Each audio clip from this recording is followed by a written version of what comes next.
Okay, let's take a look at our next example representing quotients of decimals and whole numbers. So if we are representing quotients, what operation would that be?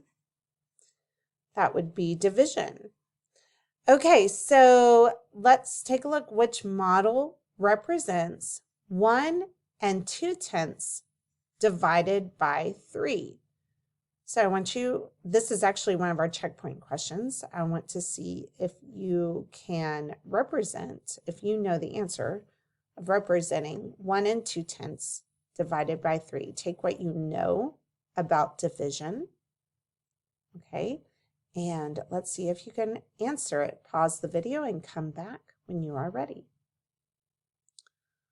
So we know that division is, and we talked about this last week, a good definition of division is separating equal groups. So separating, it's going to take me a moment. Bear with me. Let me try my touch screen. Separating equal groups.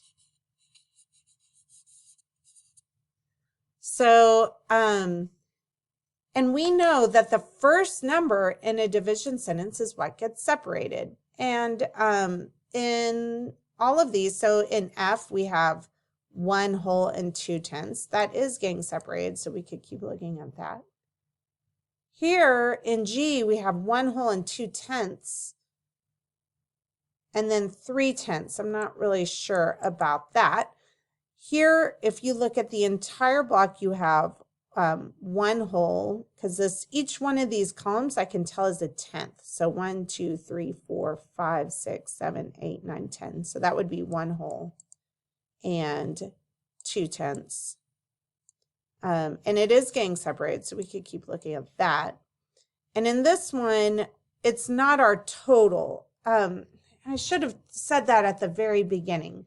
Remember that our total is what gets divided, and is divided by either the number of groups or the number in each group. And in this case, it's going to be the number of groups.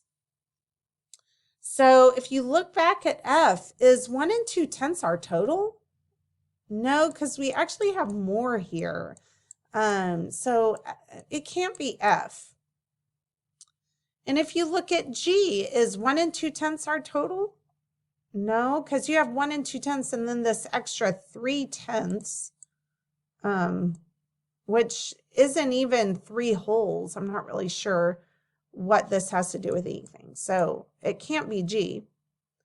And then if you look at J, 1 2/10 isn't our total. We have 3 different groups of 1 2/10, and I would guess that the total is all of them put together. This sounds more like repeated addition, or 1 2/10 times 3. So it cannot be J. So let's look at H. Is 1 2/10 our total? Yes, that's all we have. Is it separated into equal groups? So let's count. 1, 2, 3, 4 in one. 1, 2, 3, 4 in this one. And 1, 2, 3, 4 in this one. And if we look at the problem, it's supposed to be separating into 3 equal groups. So this is 1 group, 2 group, 3 groups.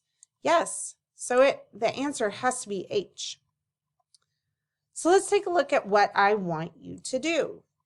If you go to the next slide in Nearpod, I have given you some hundredths blocks. Remember, hundredths means each one of these is 0, 1. Each little block is 1/100th, okay?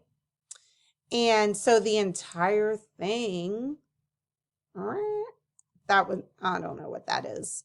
Let's try again. This entire thing, I'm trying to make it a pretty little, like that. But my mouse, there we go. This is 1 whole. And so you would have another whole and another whole. Here what I want you to do is take your total and divide it into 3 equal groups. And your answer is going to be what's in each group. Same thing, take your total, divide it into your number of groups, and your answer is what is in each group. Okay, good luck.